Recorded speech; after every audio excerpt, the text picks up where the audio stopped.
Bem-vindos ao Mala Diplomática, um podcast do Instituto Diplomático do Ministério dos Negócios Estrangeiros. O meu nome é José de Freitas Ferraz e sou o diretor do Instituto Diplomático.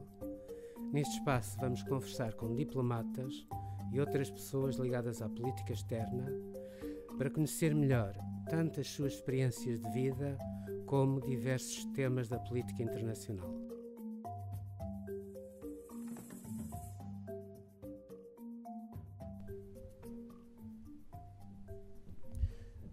Esta edição da Mala Diplomática vai focar, ou tem como tema, a África na política externa portuguesa.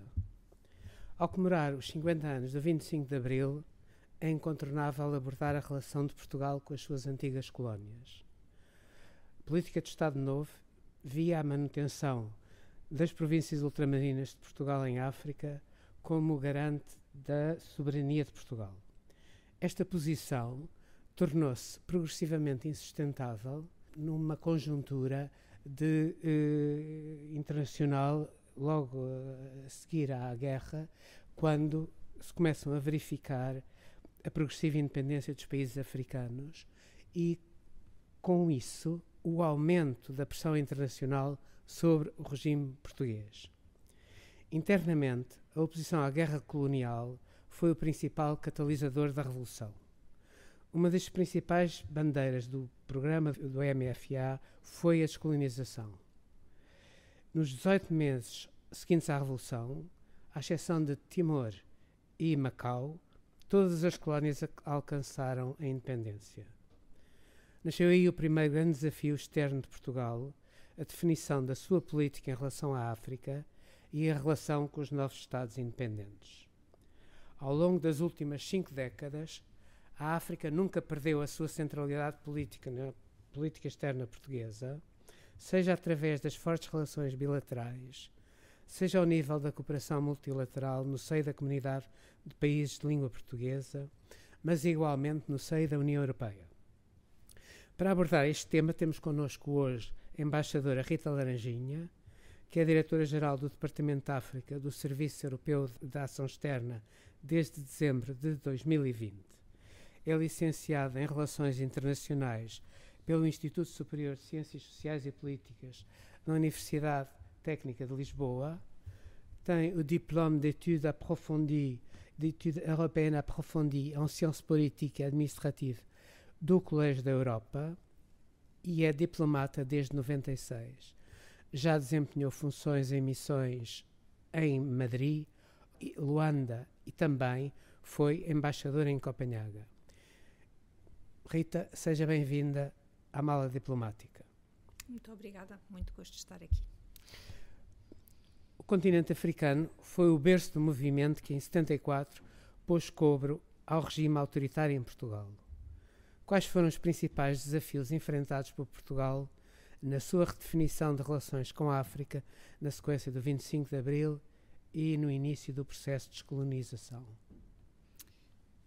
Essa pergunta é mais uma pergunta para historiador do que para diplomata, eu sei. Mas eu vou responder mais na lógica exatamente de uma diplomata e recordando que me parece que um dos grandes desafios foi exatamente a negociação do processo de descolonização.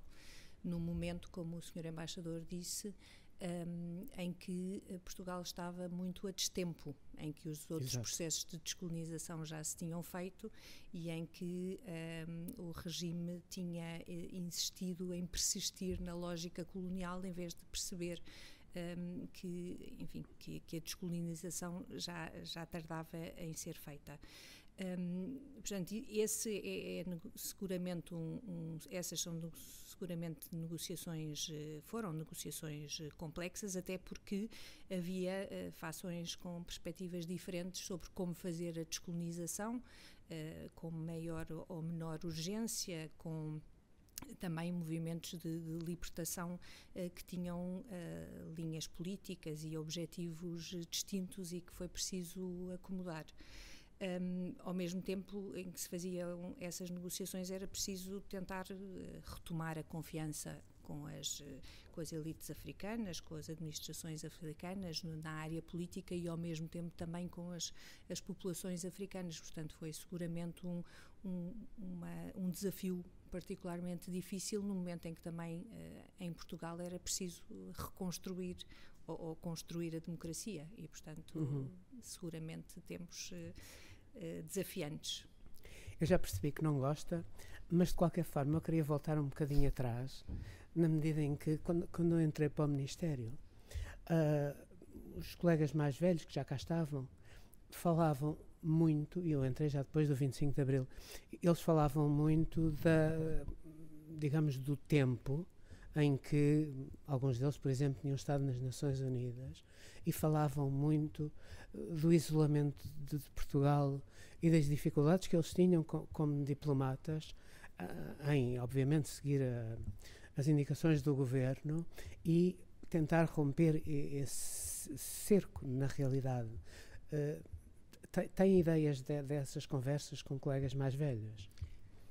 Tenho sempre a ideia de haver aqui nas necessidades algum orgulho pelo trabalho que a diplomacia portuguesa conseguiu fazer, apesar das circunstâncias, sob instruções que eram instruções difíceis, muito difíceis de pôr em prática, ainda assim ter sido possível, enfim, no fundo, apoiar, dar algum apoio à decisão que era tomada a nível político de não avançar com o processo de descolonização. E muitas vezes os diplomatas são levados a cumprir instruções que não são exatamente aquelas que gostariam de cumprir. Talvez uns tenham cumprido com maior satisfação e outros com maiores reservas. Mas sim, havia esse isolamento nas Nações Unidas. Havia, por um lado, o facto de Portugal ser membro da Aliança Atlântica e sentir alguma segurança nesse âmbito e sendo um dos aliados, o regime ter pensado, se calhar, durante muito tempo que o facto de ser membro da Aliança lhe permitiria manter uma política que não fazia sentido manter. Sim, e durante alguns anos tiveram o apoio discreto, obviamente, de alguns países membros da NATO. Mas a partir de 74, a política externa portuguesa transforma-se com a nova inserção de Portugal na ONU e com a nossa, depois mais tarde, adesão à Comunidade Económica Europeia. Como é que a África se insere, então, na nova política externa portuguesa? A política externa portuguesa, no pós-25 de Abril, tem como grande objetivo, como sabe melhor do que eu, a adesão ao projeto europeu. Mas eu penso que à medida que se confirma essa adesão e quando Portugal entra nas então comunidades europeias, rapidamente percebe que um fator diferenciador que tem é exatamente a relação privilegiada que tem com os países africanos, mas também com a América Latina. E rapidamente ganha uma credibilidade no quadro da política externa que advém do facto de ter um conhecimento muito especial das relações com a África, das elites africanas, da relação, da forma como se devia construir a relação com a África. Isso é muito depois claro na maneira como Portugal participa nas negociações da revisão do acordo de Cotonou, de Lomé, que vem a ser o acordo depois de Cotonou, que é concluído na presidência portuguesa em 2000, em que por insistência de Portugal se transforma o paradigma das relações entre as então comunidades europeias e os países da África, Caraíbas e Pacífico, que era uma lógica muito neocolonial e que, por insistência portuguesa, se transforma numa relação entre iguais e em que se toma em consideração os objetivos e as políticas dos países ACP. Portanto, respondendo à sua pergunta, A inserção, penso que se faz do contexto africano, faz-se muito no quadro da União Europeia. É óbvio que depois a relação com a África e a relação com o espaço lusófono continua a ser também uma grande prioridade da política externa portuguesa, e obviamente que se vão reconstruindo as relações bilaterais com os vários países africanos de língua oficial portuguesa. Um momento que me parece também muito importante destacar nessa reconstrução da relação com a África é a participação de Portugal no processo de paz em Angola. Portanto, que é no fundo, a afirmação de que há uma confiança reconstruída entre Angola e Portugal, que permite que Portugal seja considerado um ator credível para ser também parte da troika dos mediadores ao lado dos Estados Unidos e da Rússia, da União Soviética na altura. Sim. E depois, mais tarde, em 2000, na segunda presidência portuguesa da União Europeia, Portugal toma a iniciativa de convocar a primeira cimeira UE-África, e eu relembro que isso foi um processo difícil, porque havia grandes Estados-membros da União Europeia que não tinham o mesmo entusiasmo de que nós. Como é que vê esse período e qual a importância que dá a esse facto de nós termos, no fundo, imposto, de certa forma, esta primeira cimeira UE-África aos nossos parceiros europeus? Foi seguramente nós temos percebido antes dos outros parceiros europeus que as relações tinham que fazer de outra forma. E tanto foi um processo difícil que a segunda cimeira depois só teve lugar 7 anos mais tarde, de novo sob presidência portuguesa. Exato.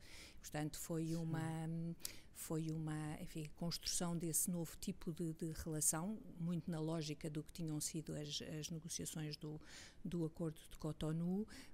Não foi um bocadinho recebida com reservas por parte sobretudo na altura dos grandes Estados-membros da União Europeia, da França, do Reino Unido, que ainda fazia parte da União Europeia. Muito, e sobretudo da Alemanha.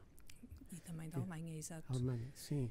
Porque, na realidade, no último período da negociação de Portugal com os seus parceiros para tentar ter, de facto, a cimeira, para que a cimeira fosse para a frente, eu lembro-me que o primeiro-ministro então, que era o engenheiro António Guterres, falou com o chanceler Kohl e insistiu muito com ele, e ele acabou por dizer que sim, mas disse qualquer coisa como: avança com isso desde que não me ponhas na primeira fila.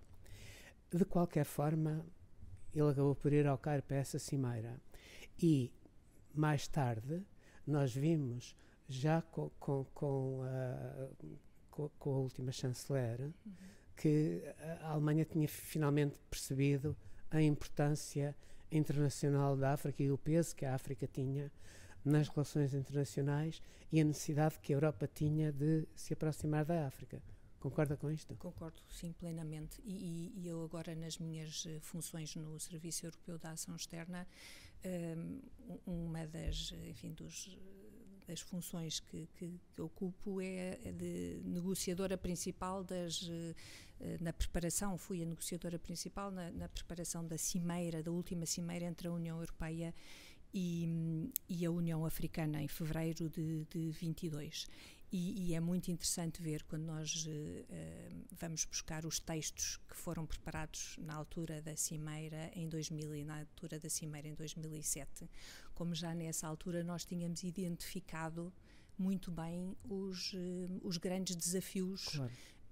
Que se punham não só à relação entre a União Europeia e a África, mas também os desafios que se colocavam aos países africanos. E é interessante ouvir os meus colegas falarem sobre a necessidade de se trabalhar num novo paradigma e de se falar numa relação entre iguais, quando isso foi algo que nós já pusemos na mesa há 20 e tal anos atrás. Sim, mas sim. Ainda hoje isso é visto como algo inovador, o que nós sabemos bem que não é. E não há dúvida que os alemães perceberam, os alemães hoje em dia estão muito alinhados com essa política. A chanceler Angela Merkel criou o Compacto para a África, que é hoje em dia uma iniciativa importantíssima para os países africanos, em que, enfim, a Alemanha traz um contributo muito, muito significativo. E é uma relação que nós continuamos a ter que construir no dia-a-dia da relação com a União Africana. Um ponto que também é interessante é o facto de já em 2000 os documentos do Cairo falarem na importância do multilateralismo. Portanto, antecipando também este objetivo e este desejo dos africanos de assumirem um papel diferente no contexto internacional. Claro. E a CPLP? Como é que vê a CPLP no contexto, digamos, do relacionamento de Portugal com a África, mas também um pouco como é que a CPLP é vista em Bruxelas, é vista, digamos, na máquina da União Europeia? Na máquina da União Europeia há algum desconhecimento em relação à CPLP, para ser honesto. Não há uma relação estruturada entre a União Europeia e a CPLP. Há um programa que existe há mais de 20 anos entre a União Europeia e os PALOP e Timor-Leste, que é um programa muito bem sucedido, que trabalha muito nas áreas da governação, não só da governação, também da governação económica e financeira, e que se baseia no facto dos países africanos de língua oficial portuguesa e Timor-Leste terem o mesmo tipo de regime jurídico e, portanto, eu ainda no ano passado estive em São Tomé e Príncipe, pouco depois de ter havido aquela tentativa de golpe, e o Procurador-Geral da República explicava que o facto de ele ter podido ter um papel tão determinante na estabilização da situação naquele momento tinha a ver com o facto de ter podido beneficiar de uma formação através desse programa União Europeia PALOP Timor-Leste e ter conseguido criar uma procuradoria com os meios, os recursos humanos e materiais que lhe permitiram estar a trabalhar dia e noite ao longo de várias semanas para conseguir construir um processo um processo que foi essencial, um processo jurídico que foi essencial para o esclarecimento dos acontecimentos e para a estabilização da situação de segurança. Portanto, não há tanto uma relação com a CPLP. Há este quadro de relacionamento, portanto, que não integra o Brasil. Mas o que há é uma enorme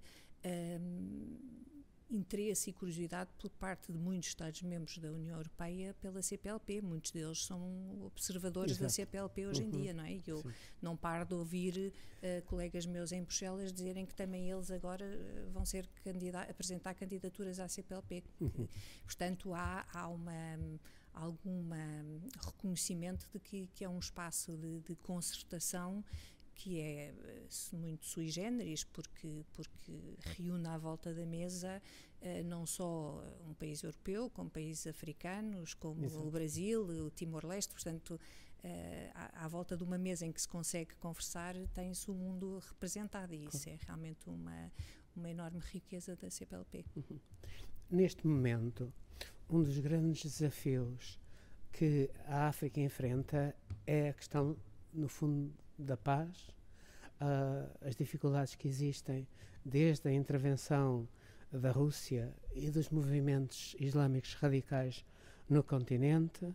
Nós sabemos que tem havido interferências russas no último ano contra a paz e contra a democracia na República Centro-Africana, no Burkina Faso, na Líbia, no Mali, no Sudão, no Burundi, etc. E intervenções do islamismo radical no Sahel, mas também na África Ocidental e, para nós, obviamente, em Moçambique, digamos que é um país que nos está muito próximo e que temos seguido a par e passo. Como é que vocês em Bruxelas, como é que no Serviço Europeu da Ação Externa estão a ver estes desenvolvimentos, digamos, e como é que vem uma resposta nossa, global, europeia, a estes desafios? Com muita preocupação, seguramente, mas, enfim, temos que também contextualizar e recordar que as tensões e os conflitos no continente africano precedem esse desenvolvimento dos movimentos islâmicos radicais e a entrada da Rússia num outro formato noutro registro, exatamente, exato, noutro sim, registro. Porque eles ajudaram na independência, exatamente. Não é? Sim, ajudaram na independência. Na luta pela independência. Na luta pela independência, ajudaram na luta contra o apartheid, sim. Ajudaram na defesa dos regimes africanos no Conselho de Segurança das Nações Unidas. Muitas vezes claro. a Rússia impediu, a União Soviética e a Rússia impediram que certas situações fossem analisadas pelo Conselho de Segurança, e isso, enfim, era o que os regimes africanos muitas vezes pretendiam, portanto, evitar as discussões no Conselho de Segurança. Mas é verdade que este agravar das tensões, o agravar das desigualdades, trouxe um novo espaço para atores que vêm explorar a falta a incapacidade que muitos Estados africanos tiveram em dar as garantias de desenvolvimento e oferecer os serviços que o Estado deveria oferecer aos seus cidadãos. E, portanto, isso nós vemos muito no Sahel com o alastramento dos movimentos islâmicos, cada vez mais e cada vez de forma mais, enfim, mais sustentada, e por exemplo, no Burkina Faso, 60% do território não é controlado pelo Estado, é controlado pelos movimentos islâmicos.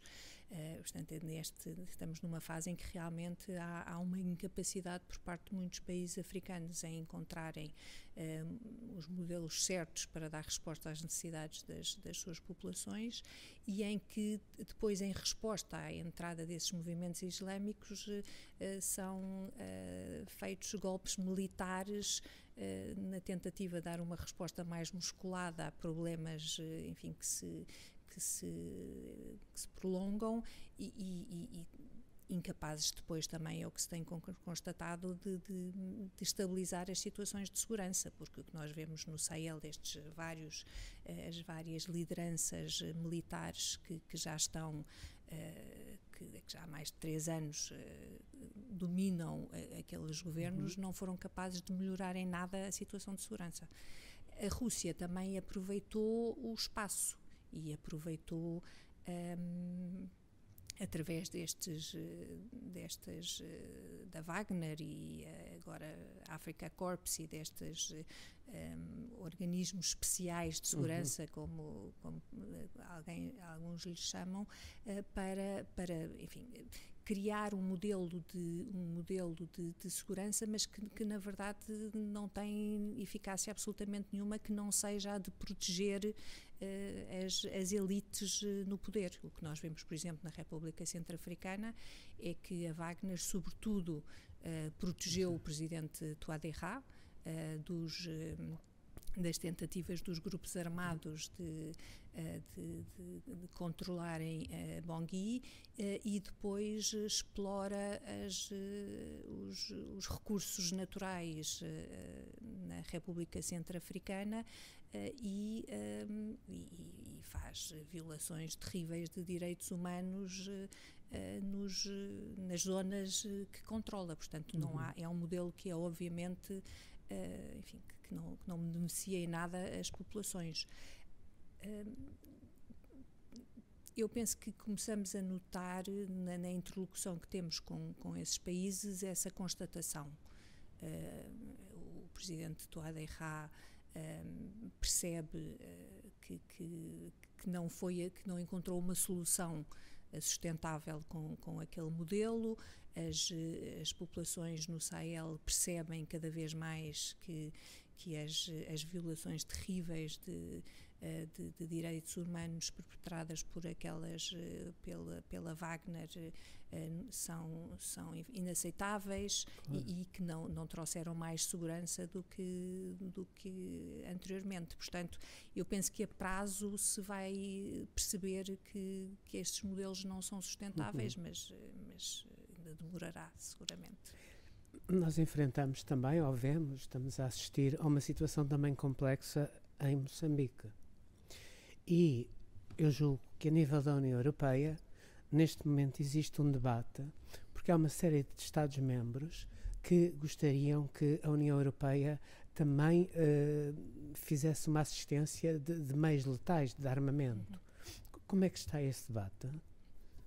Eu estive na semana passada em Moçambique a acompanhar uma visita do Comitê Político e de Segurança da União Europeia, portanto os embaixadores dos 27 Estados-membros da União Europeia que acompanham as questões na área de política e segurança e que tinham que decidir exatamente sobre a revisão estratégica da missão militar em Moçambique, da UTM, que até agora o que fez foi treinar 11 batalhões de forças moçambicanas que estão a lutar em Cabo Delgado e equipar esses batalhões. Realmente, desde muito cedo que as autoridades moçambicanas, o presidente Nyusi e o Ministério da Defesa de Moçambique, vinham insistindo que, a par do treino, seria necessário que houvesse um equipamento ajustado às forças, para que as forças moçambicanas pudessem eficazmente combater a insurgência islâmica. E designadamente pediram desde sempre que meios letais fossem disponibilizados. Este debate, esta conversa com os moçambicanos acontece antes da invasão da Rússia à Ucrânia e, portanto, em que a disponibilização de meios letais não era algo de que a União Europeia tivesse uma prática. O que depois vimos que não foi o que sucedeu, quer dizer, claro. Alterou-se completamente, as circunstâncias alteraram-se completamente e, portanto, Moçambique tentou aproveitar a oportunidade e insistir para que, também no caso de Moçambique, e dado o sucesso desta missão de treino militar, que é na nova fase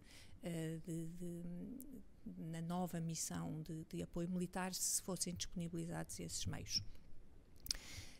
Eu confesso que não acho que isso vá acontecer a curto prazo.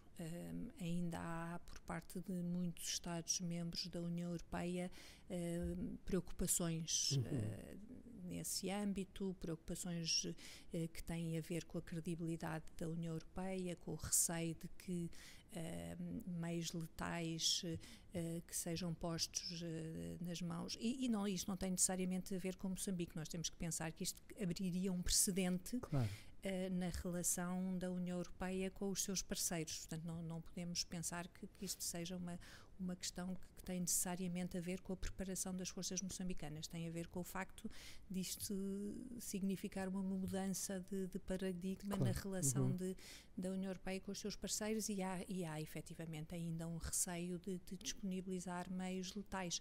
O que provavelmente poderá acontecer é que poderá, agora na primeira fase foram disponibilizados um certo tipo de equipamentos, numa segunda fase poderão ser disponibilizados outros tipos de equipamentos que sirvam de melhor apoio às ações de combate das forças moçambicanas, mas que ainda não sejam meios letais.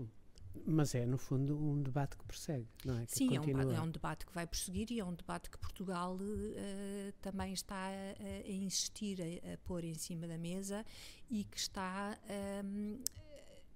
a conseguir a adesão também de vários outros Estados-membros da União Europeia, designadamente aqueles que têm uma presença mais...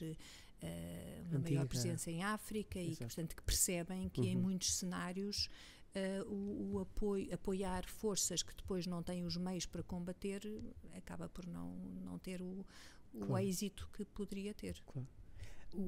A África, o continente africano, tem sido, no fundo, daqueles que têm sido mais penalizado, mais fustigado pelas questões ligadas às alterações climáticas.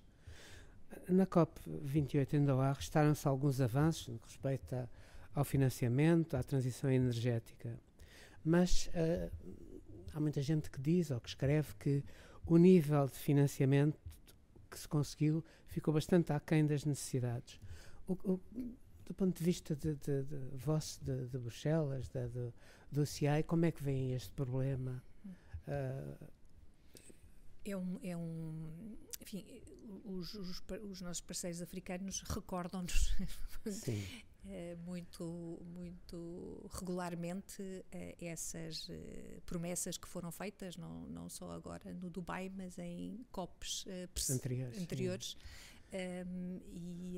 E não só as promessas que foram feitas, mas sempre o facto de África não ser um poluidor. Exato. E, portanto, não poluiu, mas paga pelos efeitos da poluição. E, portanto, achar que este apoio financeiro, enfim, é de mera justiça e deveria ser reforçado. As políticas da União Europeia em relação à África têm muito presente toda a problemática das alterações climáticas e muito a insistência em que seja feito um esforço no sentido de uma transição verde e, portanto, em que as energias fósseis deixem de ser utilizadas.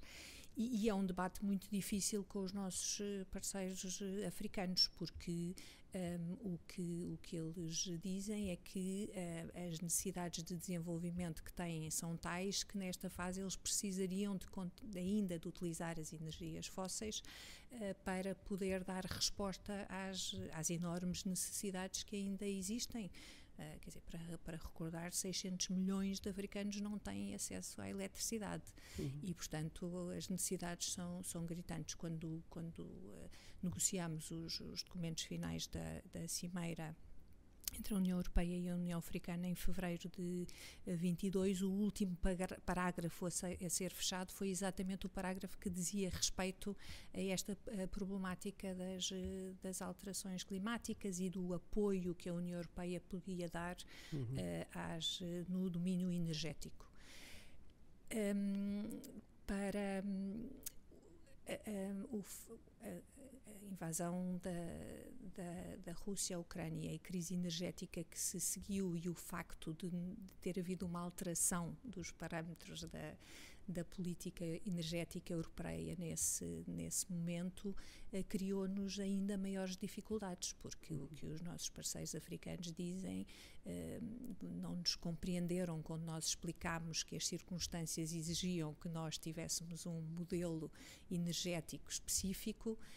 Quando a Europa precisou de substituir o gás russo, dizem-nos que circunstancialmente a União Europeia precisa de um modelo energético específico e portanto o debate tornou-se ainda mais difícil, claro, para ser sincero, mas enfim, mas não deixa de ser uma das grandes prioridades da União Europeia e é seguramente, enfim, a agenda de transição verde é uma das grandes bandeiras da Presidente von der Leyen e tenho a certeza que continuará a ser se ela tiver um segundo mandato.